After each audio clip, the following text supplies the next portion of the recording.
하둘셋. 안녕하십니까. 3화 1월입니다. 송덕수 교수님자 제10판 신민법 강의 3회독 1405페이지 로마적 어는 환매해보겠습니다. 3화 1월TV 절차 구독 추천을 부탁드리고 유튜브 구독을 권합니다. 환매 1번 환매의 의미 작용 양가래들의 의 환매란 매도인이 매매계약과 동시에 매수인과 특약에 의하여 환매하는 권리를 보유한 경우에 그 환매권을 행사하여 매매 목적물을 다시 사오는 것을 말한다. 이러한 환매는 매매계약과 동시에 환매권 보류의 특약이 있는 경우에만 행해될 수 있는데 그러한 매매를 환매특약부 매매라고 한다. 그리고 이 매매를 한 뒤에 환매권을 행사하여 다시 사오는 매매가 환매이다. 환매의 법적 성질에 관해서는 방과 1번의 매매계약을 해제하라는 견해와 2번의 재매매의 예약이라는 견해, 3번의 환매권 행사를 정지조건으로 하는 정지조건부 환매라는 견해가 대립하고 있다. 사견으로 일사중 환매의 경우에는 매매의 해제를 할 수 있다고 규정하고 있던 의용민법 하에서 주장되던 견해로서 단순히 환매할 수 있다고 규정한 우리 민법에는 적절하지 않다. 그리고 3설에 처음에 매매계약 시에 이미 정지조건부로 환매가 성립되어 있는 것으로 해석되어서 옳지 않다. 결국 2설처럼 이해해야 할 것이다.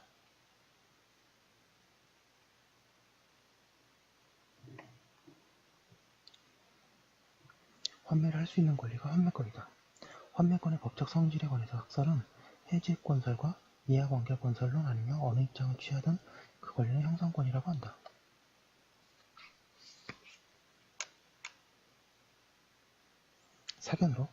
사견은 환매를 재매매의 예약으로 파악하기 때문에 환매권은 이하관계권이라는 견지에 있다. 법률에 의한 환매권이 법률에 의해서 발생하는 경우가 있다. 공익사업 분야 토지 등의 취득 및 보상에 관한 법률 제91조, 증발재산 정리에 관한 특별조치법 제20조가 그 예이다. 이들 경우에는 그 법률 들이 1400페이지 환매에 대하여 특별히 규정을 하고 있기 때문에 그 환매권에 의한 환매는 민법상의 환가가 아니라고 하여야 한다. 판례도 증발재산 병립법의 환매에 대하여 그것은 환매권자와 국가의 사법상의 매매이고 민법상의 환매와 같이 볼 수는 없다고 한다. 또한 판례는 특별법상의 환매권과 제3자에게 양도할 수 없다고 한다. 양가 비거의 작용 환매 특약부 매매를 하는 경우는 크게 두 가지이다.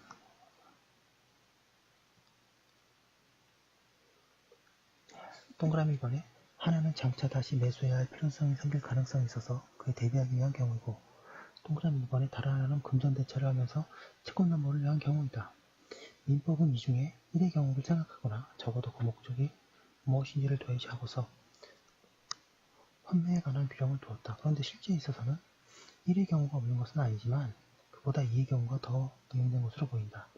금전대체를 하면서 채권담보를 위한 경우 2의 경우 민법제도가 다른 목적으로 전용된 예라고 할 것이다.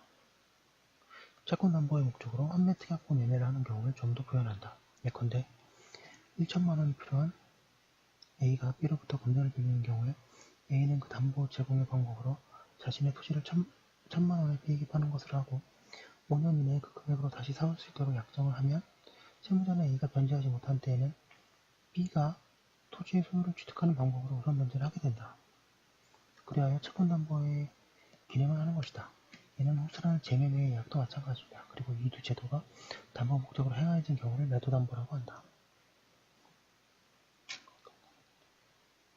양가로 한 번의 법적 규율 환매특약부 매매에서 본래 의미의 것과 채권담보를 위한 것의 두 가지가 있으나 그 둘의 법적 규율은 다르다. 본래의 것에 대해서는 제590조 이하의 규정만이 적용된다. 그런데 채권담보를 위한 것에 대해서는 매도담보에 대하여 적용되는 법률 규정 및 법의론이 적용된다. 그 결과 당해 매매특약부 매매, 환매특약부 매매의 경우 당사자 사이에 어떤 담보권이 설정되었는가 그리고 채무자가 채무를 변제하지 못하여 환매권을 행사할 수 없을 때 당사자 사이에 어떻게 청산되는가는 가등기 담보 등에 관한 법률에 의하여 규율되고 채무자가 매매대금을 제공하여 환매권을 행사하는 문제에 관해서 제590조 이하의 규정이 적용된다.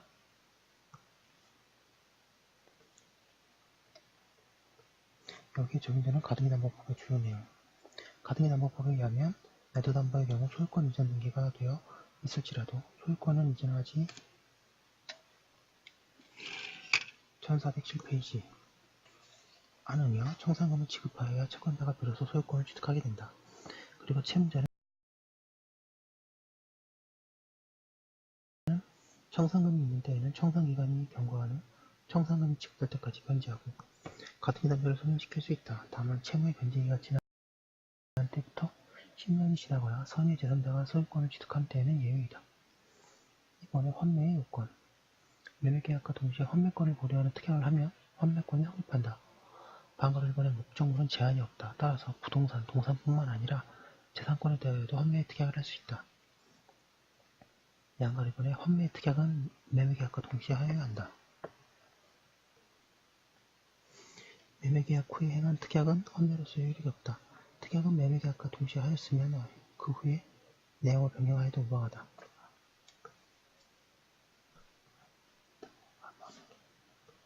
누가 실수를 하면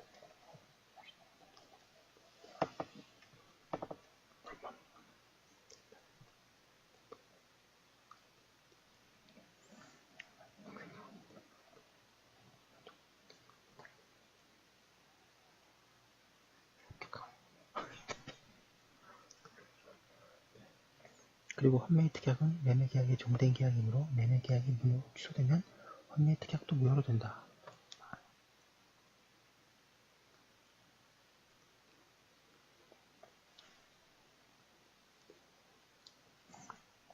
부동산의 매매에 있어서 환매의 특약을 한 경우에는 매매 등기와 동시에 환매권의 보류를 등기할 수 있으며 그 등기를 한 때에는 제3자에 대해서도 효력이 있다. 환매권의 등기는 매매에 의한 이전 등기의 등기 형식으로 하며 따라서 환매권의 이전 등기도 이전의 분기 등기에 의하게 된다.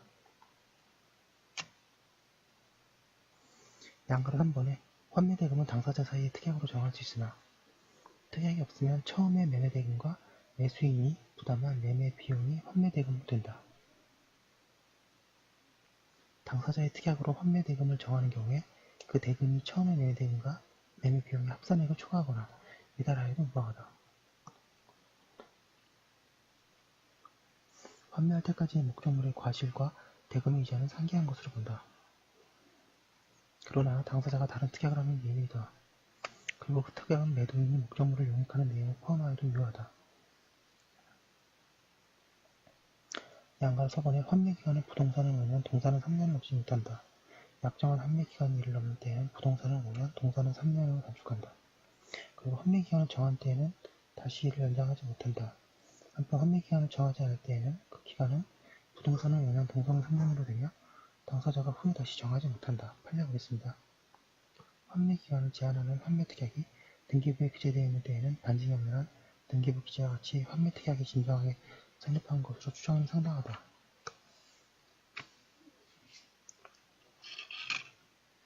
1408페이지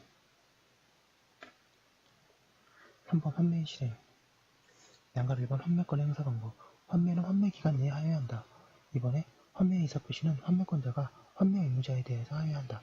환매권이 양도된 때에는 양수인은 환매권을 행사한다. 환매권 보류에 등기가 되어 있는 경우에 목적물이 양도된 때에는 전득자에 대하여 환매권을 행사한다. 방금 3번에 환매권자는 환매대금을 상대방에게 제공하여야 한다. 양가 2번에 환매권의 대위 행사의 경우에 매수인의 보호. 환매권은 양도성이 있고 일심 전속권이 아니어서 매도인은 채권자는 이를 대위하여 행사할 수 있다. 그런데 민법은 그 경우에 매수인을 보호하기 위한 특칙을 두고 있다. 그에 의하면 매도인의 채권자가 매도인을 대위하고 환매하고자 하는 때에는 매수인은 법원이 선정한 감정인의 평가액에서 매도인이 반환할 금액을 공제한 잔액으로 매도인의 채무를 변제하고 잉여액이 있으면 이를 매도인에게 지급하여 환매권을 소멸시킬 수 있다.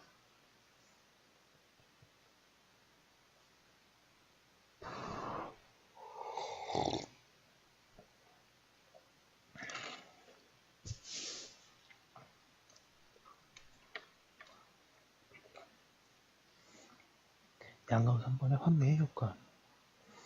이는 환매 내지 환매권의 성질을 어떻게 이해하느냐에 차이가 있다. 사견은 환매를 재매매의 예약의 일종으로 본다. 그에 의하면 환매권이 행사되면 두 번째 매매 즉 환매가 성립한다. 그리하여 두 번째 매매에 의한 권리의무가 발생하고 그것이 이행되면 환매권자는 소유권을 취득한다.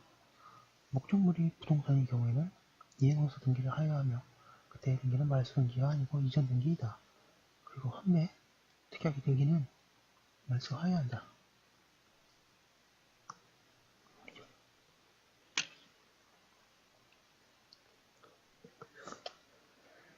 매수인이나 전득자가 목적물에 대하여 비용을 지출할 때에도 매도인은 제203조의 규정에 의하여 이를 상환하여야 한다. 그러나 유익비에 대하여서 법원은 매도인의 청구에 의하여 상당한 상환기간을 허용할 수 있다. 판례해 보겠습니다.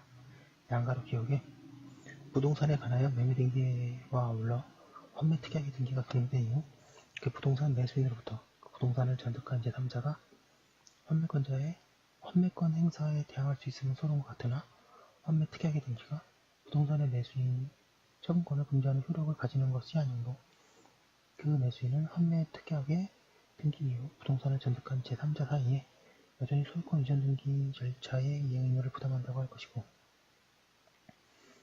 나아가 환매권자가 환매권을 행사하지 아니한 이상 매수인이 전득자인 제3자에 대하여 부담하는 이 소유권 이전 등기 절차의 이행 의무는 이행불능 상태에 이르렀다고 할 수 없으므로 부동산의 매수인은 전득자인 제3자에 대하여 환매특약의 등기 사실만으로 제3자의 소유권 이전 등기 청구를 거절할 수는 없는 것이다.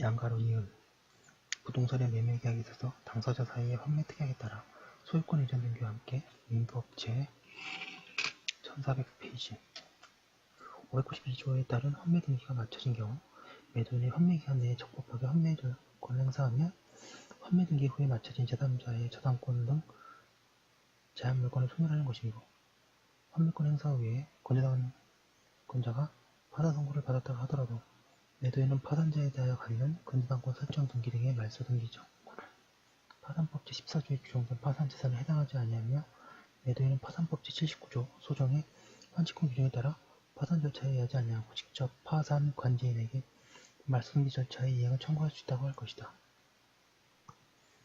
양가로 티귿의 부동산등기법 제64조의 2에 의하면 환매특약의 등기는 매수인의 권리취득의 등기에 부기하고 이 등기를 환매에 의한 권리취득의 등기를 한 때에는 이를 말소하도록 되어 있으며 환매에 의한 권리취득의 등기는 이전 등기 방법으로 하여야 할 것인 바 설사 원고가 환매 기간 내인 1983년 11월 16일 소의인에게 환매 의사표시를 한 바 있다고 하여도 그 환매에 의한 권리취득의 등기를 함이 없이 이외 가압류 집행을 한 피고인들에 대하여 이를 주장할 수 없다고 보아야 할 것이다.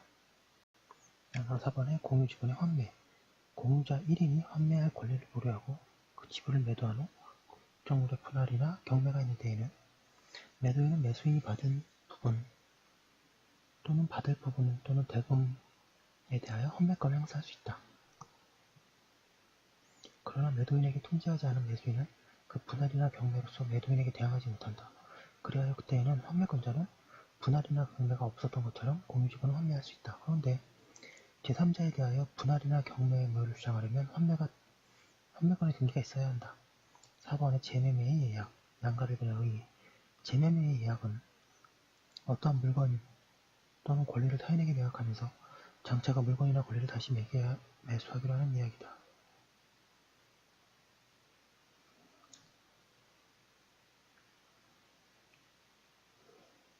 민법은 이에 대하여 명문의 규정을 두고 있지 않다.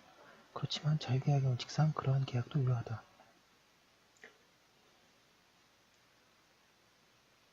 재매매의 예약은 일종의 매매계약 예약이며 따라서 거기에는 일방예약에 관한 규정이 적용된다. 그 결과 재매매의 예약은 일방예약으로 추정된다. 재매매의 예약의 적용은 환매의 경우와 같다. 그리하여 재매매 예약부 매매가 채권담보의 목적으로 허용해진 경우에는 매도담보가 되어 그에 대한 규정과 이론이 적용된다. 양가로 1번 환매와의 차이 동그라미 1번 목적물에는 차이가 없다. 동그라미 2번 환매의 특약은 매매계약과 동시에 하여하나 재매매의 예약에는 그러한 제한이 없다. 동그라미 3번 환매대금은 특약이 없으면 일정한 범위에 한정되나 재매매의 예약에는 처음부터 제한이 없다. 환매 기간은 제한이 있으나 재매매 예약 1410페이지에는 제한이 없다. 동그라미 5번에 환매의 경우에는 환매권의 보료를 등기할 수 있으나 재매매 예약의 경우에는 특별 규정이 없어서 일반적인 청구권 보존을 가등기를 할 수 있을 뿐이다 라고 하고 있습니다. 여기까지 한 거 올려두고 또 잠깐 쉬었다가 계속 이어서 하도록 하겠습니다. 잠시만요.